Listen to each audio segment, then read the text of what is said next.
I'm Panini Pete, a professional chef with small-town roots and a passion for one-of-a-kind places.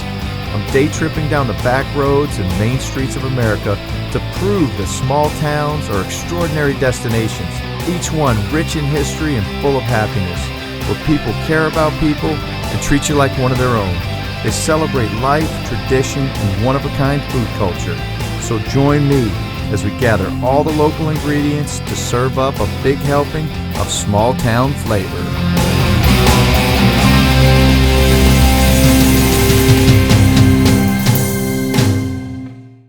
Divinity is, I think it was named Divinity because it is so divine. It's so light and airy and it looks like a cloud. And it's made with lots of egg whites, lots of corn syrup, lots of sugar, and a little bit more sugar.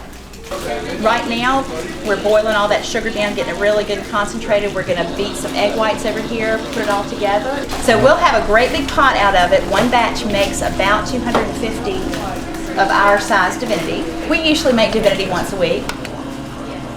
No pressure. 50 years of tradition here. We're going to stir this up and get it really good and smooth.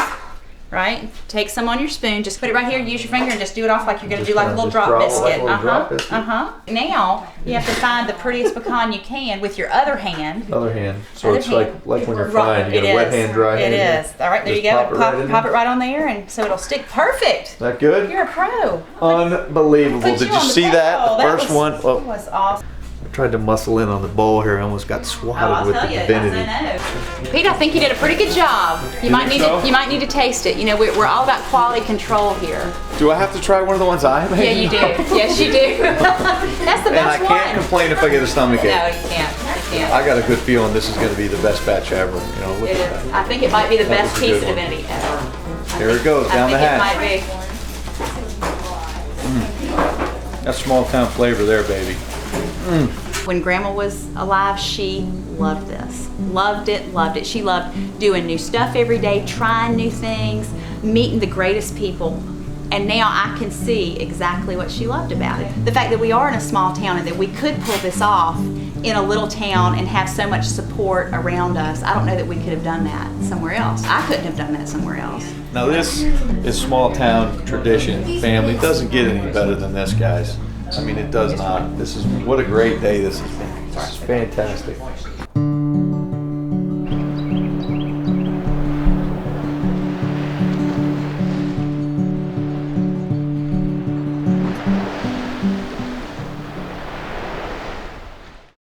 Man, after all those sweet confections and all that rich history, believe it or not, it's really whet my appetite. But fortunately, we're not very far from our next small town meal.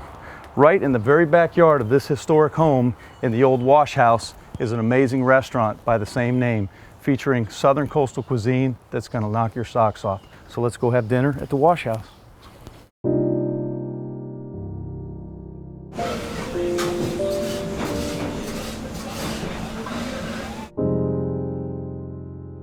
Drop one catch, please.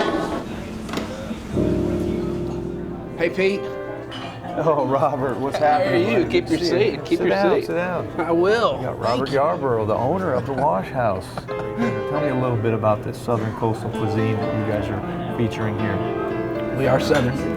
We're on the coast. We're so lucky to be able to have the local seafoods, the local produce, the local meat. All the restaurants are trying to buy as local as they possibly can buy. I'm having a tough time committing to an item here. You know, and I don't think anything's going to disappoint me. It looks fantastic. What do you? You're going to be fine with what can you help me out with? I promise you. Just please go with the triggerfish tonight. So you think you got a little pull up? We can go back there and watch it. That's what I'm saying. Let's go back there. Let's go take a look at Chef We're going to go back there and cook. Fantastic.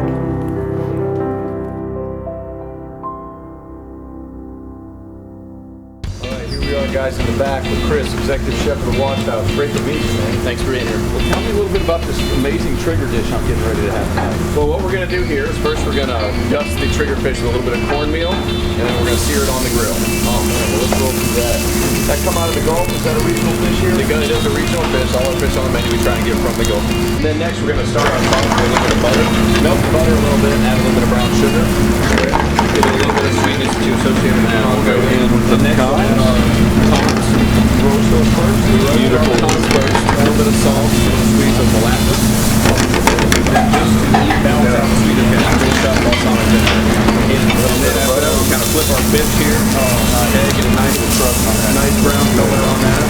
You have straight cornmeal on that, or is that mixed with seasoned A little bit flour? of seasoned cornmeal, just a little bit of garlic, chili powder, a touch of cayenne, salt, and pepper. So that'll give it a nice texture too, hold up against that sauce. Absolutely. The pecans are going to soften up a little bit in the sauce, Good thinking. and then we're going to have a little bit of texture from the corn. I like where we're going with this.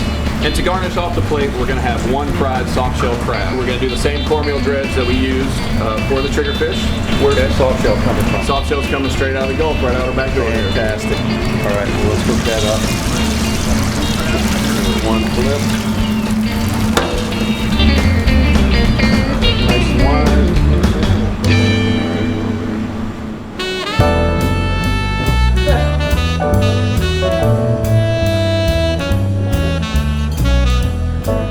Oh, wow, that looks fantastic. And you should smell this. It smells amazing. Get those pecans, get that woodiness, that sweet. Wow. This fish is cooked perfectly. It's tender, moist. It's got so much great flavor. Triggerfish is awesome.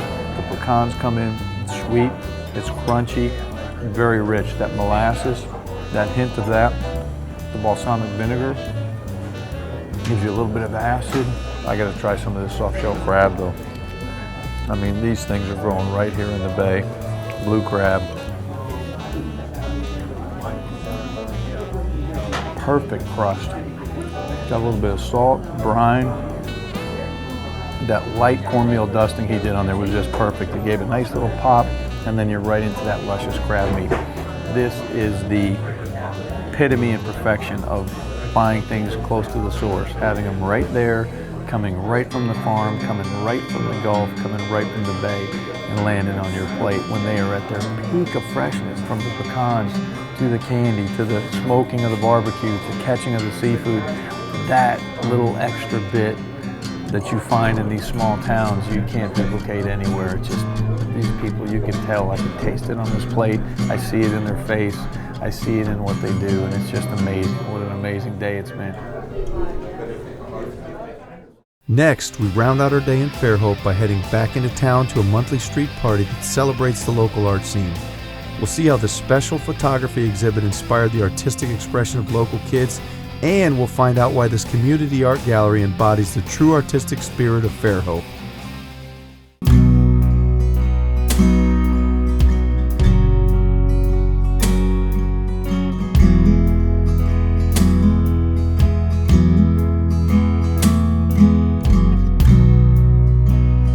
Many small town traditions revolve around events that bring the community together to celebrate.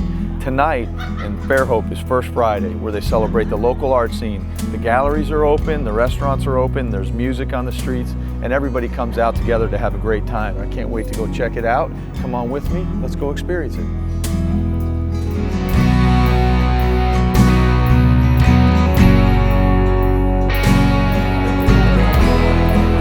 Come on now, we're gonna roll through here.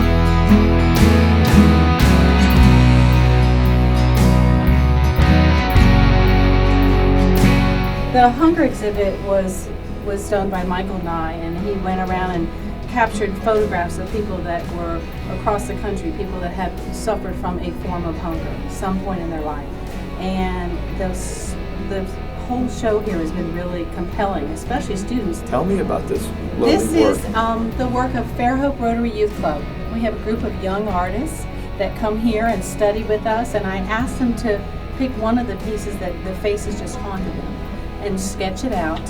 And then I asked them to write them a letter and draw them, paint on a plate what they wish they could feed them.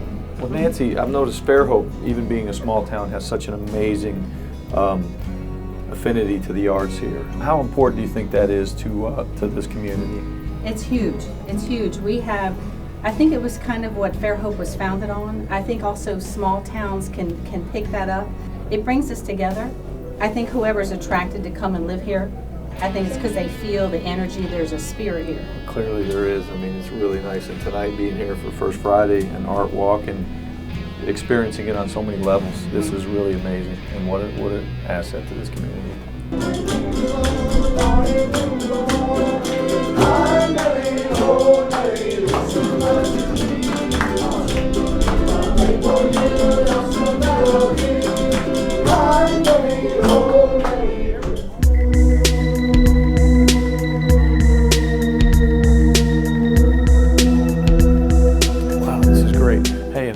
great thing about First Friday in Fairhope is it's not limited exclusively to the galleries. A lot of the local businesses and restaurants open up their establishments to artists to display their work, invite people to come in, put out food and drinks, and just have a good time. I'm here at Fairhope Salon and Spa, and right away I had to jump in and check this out. Look at this beautiful painting. This is amazing. And hey, how are you? How are you? I'm Pete, how are you? Hi Pete, I'm Paige August Summers. Very nice to meet you. Did you do this work? I did. God, it's so fantastic to meet you. This is beautiful. How long have you been painting? I've been painting, oh gosh, I've been painting all my life. And I've always wanted to bring joy to other people and show their inner beauty. I've always wanted to. Well, I got to ask, speaking of the inner beauty and beauty, this looks very familiar, the woman in this frame. Is that who I think it is? Yes. That's Oprah. Yes. That is a gorgeous painting of her. Thank you. Well, what inspired you to paint this? Well, I felt like she has given so much to all of us. And I felt this is our time. This is our time to give to her.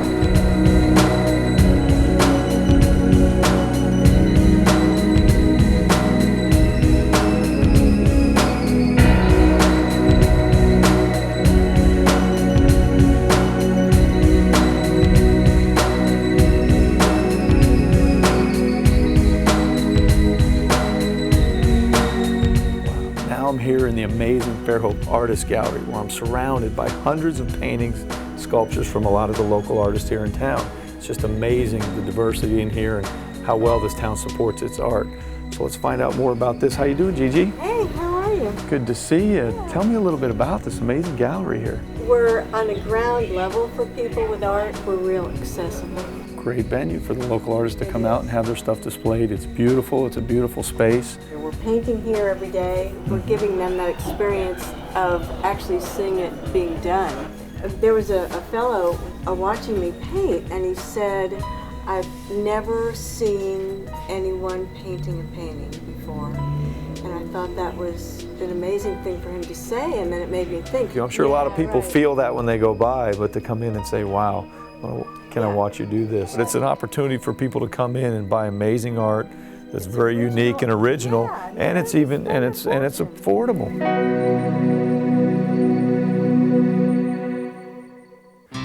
Wow, what an amazing day this has been here in Fairhope, Alabama. I'm totally exhausted, but I'm so glad to end it right here in the Fairhope Artist Gallery, where I'm surrounded by works from the entire community. We've had a chance to explore the food, the flavor, the people, and the traditions of this wonderful small town. And I hope you, like me, have found out that true happiness can be found in some of the smallest towns in America. So please don't forget to join me next time as we continue our journey down the road here on Small Town Flavor. One for the morning, two for the show, three to get ready. Go, go, go! There we go. All right, look out for the turn.